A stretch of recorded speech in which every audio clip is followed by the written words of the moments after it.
Hi there, my name is Alvin Law, and I am so happy to be with you today to promote an incredible idea, Red Shirt Day. There you go, right on my shirt. I'm wearing the official Red Shirt Day shirt. Check it out. Is this beautiful or what?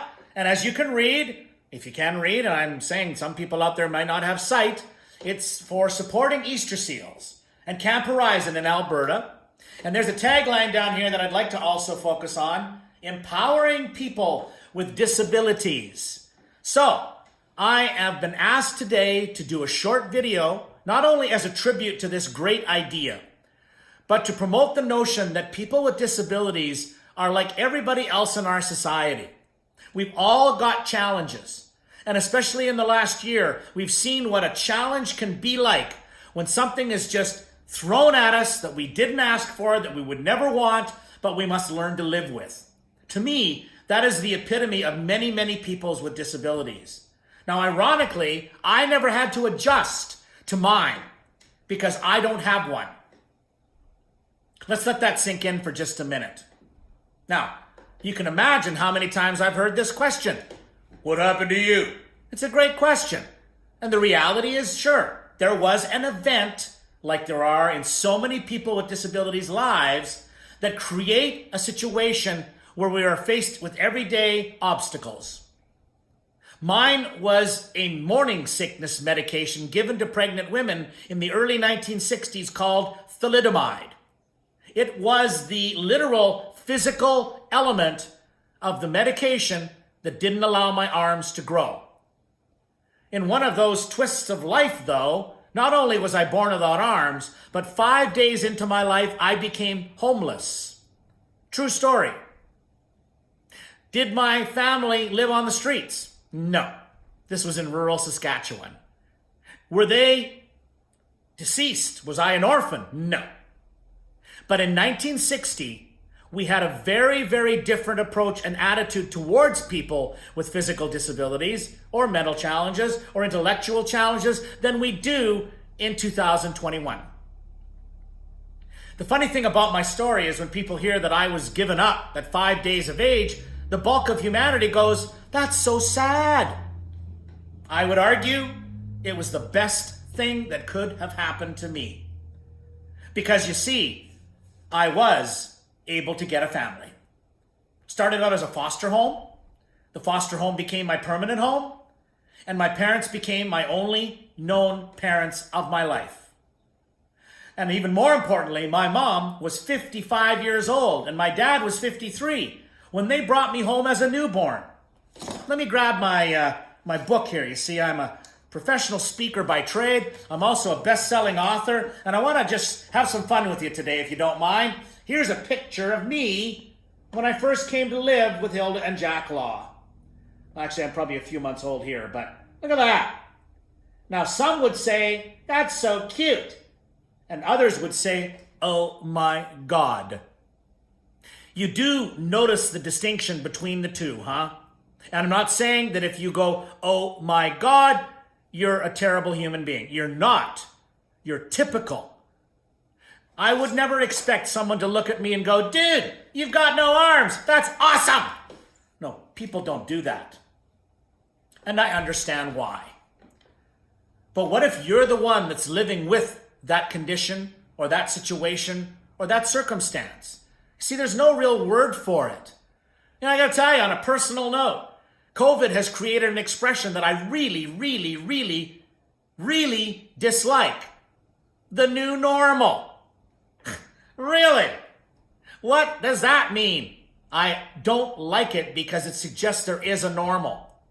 And I got a problem with that. See, I am completely normal.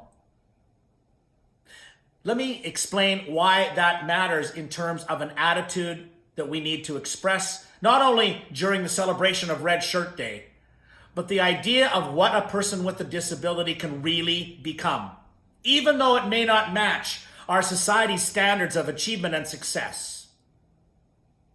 You know, if you can imagine when I started out that life, my mom, in particular, Hilda Law, was the first person to truly empower me. Let me move my chair just a little bit here so I can give you an example. When I was a little baby, I couldn't hold my own bottle. So my mom would try experiments. One day she put me in my crib and laid my bottle on its side like this and sat me on my side, and I kind of tried to drink out of it. And that didn't really work because all I did was roll over. Because, having no arms, I'm really good at rolling over. But the good news, Mom was not a giver-upper.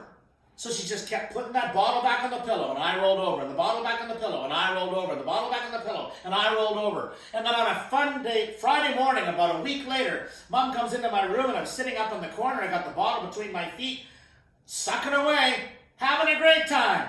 So you can imagine, even my mom got curious. She took me out of my crib. She put me on the floor. She stuck a bunch of toys in front of me and waited to see what I would do. She said, I grabbed the toy with my toes and I started to play. Is this the toy?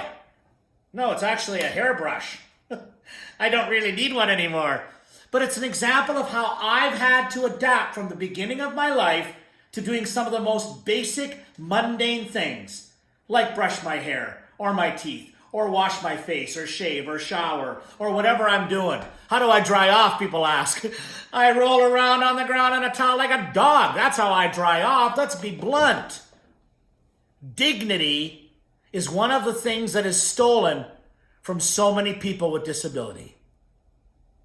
Camp Horizon is the kind of place that can restore not only dignity, but some fun. Look, I want to take you to another picture here. These are really interesting to me. I hope you don't mind me showing you them, but they're sort of old, they're a bit personalized. But the reality is, this was also me at around 3 years old. They tried to fix me as if I was broken. They gave me artificial arms. Thank you very much for the gesture. But I didn't need them because I never had them. When we put people into a place like Camp Horizon, we not only empower them, but we make them understand that life can be a whole ton of fun.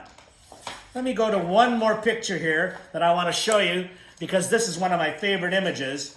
You see, I grew up in Saskatchewan, so there's a camp there too. It's called Camp Easter Seal. It's at Watrous. Here's me around 1976 or 75, I can't even remember now, shooting a bow and arrow at Camp Easter Seal.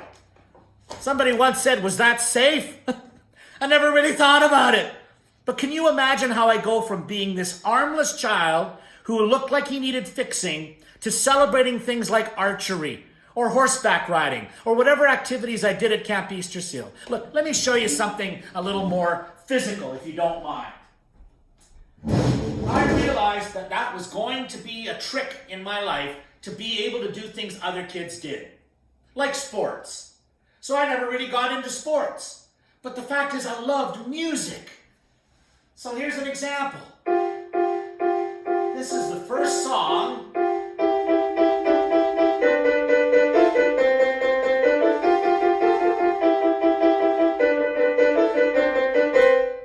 that I tried with my feet.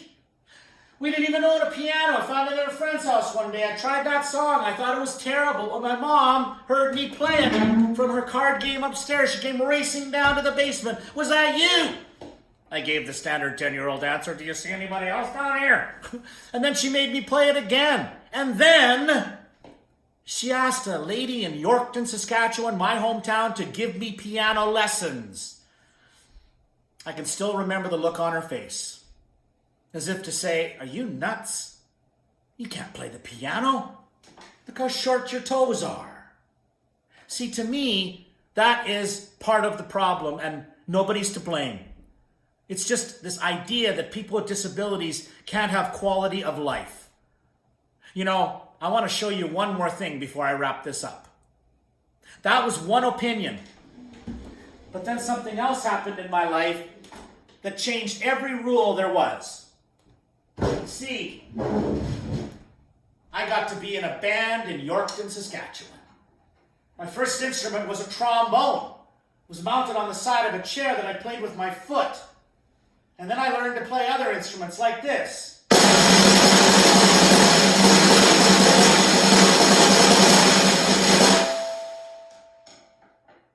What was that all about? Trying to impress you? Absolutely. But not because of my ego.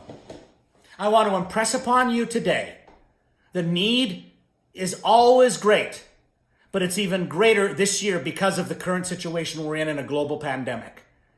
I'm here to ask you to do what you can to support Alberta Easter Seals and Camp Horizon, and to put real meaning to the expression, empowering people with disabilities.